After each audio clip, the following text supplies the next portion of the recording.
ډېر محترم مسلمانانو، نن یو داسې زبردست د الله جل شانه زبردست نوم دله در کومه وظیفه یا وهابو معنی زده کوي، ځان پوهه کوي.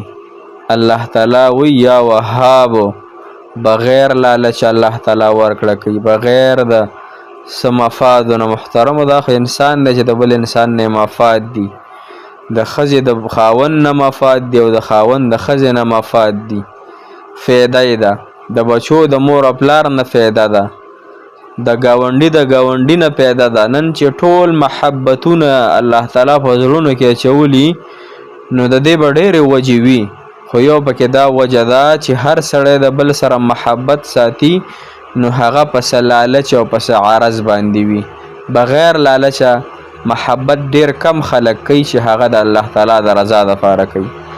لکه زمونږ او ستاسو محبت د الله تعالی د رضا دپاره دی. ځکه حدیث مبارک کې راځي کله چې یو دوه محبتونه د الله تعالی د رضا دپاره وي، یو دوه ملاقاتونه د الله تعالی د رضا دپاره وي، الله تعالی دوی ګناهونه معاف کوي، الله تعالی دوی دعاګانې قبلوي. نو زما او ستاسو دا محبت، دا راټولېدل، دا ویډیو کتل، دا لایک ورکول، دغه رنګې دا کمنټ کول او خپله مسله تپوسل او یا خپل حاجت باره کې تپوس کول او یا نور څه تپوس کول، نو دا هم دغه محبت کې راځي کوم چې د الله تعالی د رضا دپاره دی. او ډېره خلک داسې وي، تاسو په دې چینلو کې به کتلي وي، تاسو به ورته کمنټ کوئ جواب به نه درکوي، کمنټ به ورته کوئ جواب به نه درکوي، واټساپ به ورته رابطه کوئ جواب به نه درکوي. چې کله د نه مفاد وي بیا به دله جواب درکوي. الحمدلله موږ کې دغه رنګې دا مسلې نشته. که څوک وایي موږ له ختم وکړه موږ وله کړی دی، که څوک وایي موږ له تعویض وکړه موږ له کړی دی، که څوک وایي ساخ راله وکړه موږ له کړی دی، که څوک وظیفه وغواړي موږ له ورکړې ده، که څوک یو مشوره مفته وغواړي موږ له ورکړې ده. نو هر کار هم د الله تعالی د رضا دپاره کړی دی. نو انشاءالله الله تعالی دا محبتونه د الله تعالی د خپل رضا سبب وګرځي. نن د یا وهاب وظیفه تاسو شروع کړئ انشاءالله. دوه طریقې دي بالکل اساني، یو طریقه 100 پیرې ده، یو طریقه 300 پیرې ده. انشاءالله چې کوم باندې ملاس بر وي، کوم چې د خپل ځان دپاره وکړه وی کوي، الله تعالی به درته انشاءالله ډېر حاجتونه پوره کړي. الله تعالی به له بې درېغه انعامات درکړي. کوم چې راکړي دي په دې باندې د الله تعالی شکر وباسو، کوم چې نه دي راکړي په هغې باندې هم شکر وباسو چې الله الحمدلله بل مسلمان ته دې ورکړي. دا هم بهتره خبره ده. حسد د چا سره نه کوو چې مطلب دله د الله دومره ورکړي ماله ولې نه راکړي، دا حسد دی.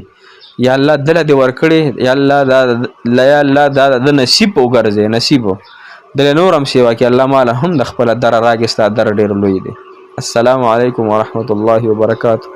ډېر معزز و محترم و قابل قدر مسلمانان رونو خویانو، تاسو به روغ جوړ یئ، په صحت به یئ، الله تعالی مو خوشحاله او باد ساته، الله تعالی مو د زړه مرادونه پوره کړه، حاجتونه هم پوره کړه. محترم مسلمانانو رونو، نن زمونږ یو بهترینه وظیفه ده یا وهابو. تاسو چې ما څنګه عرض کړی دی دوه فایدې دي، یعنې د دې فایدې ډېرې دي، خو دوه طریقې دي. یوه طریقه یې دا ده چې د مازدیګر د مونځ نه پس یا وهابو دا وایي، د مازدیګر د مونځ نه پس 101 مرتبه یا 100 مرتبه، چې انشاءالله دې سبا الله تعالی زندگی روانه کړي. لکه اوبه چې څنګه روانې وي که نه، نو دغه رنګه به ستا زندګي روانه شي. پټو ته به هم د دې اوبو نه پټو ته هم پیدایي، زمیندارانو ته هم ته پیدایي، ونو بوټو ته هم ته پیدایي، ځناورو ته هم ته پیدایي، حشرات او مبشرات ته هم ته پیدایي د دې اوبو نه. دغه رنګې به تاسو نه هم الله تعالی ډېره فایده خلکو ته ورکړي. تاسو له الله تعالی مال درکړي او سعادت به درکړي، فراخي به درکړي.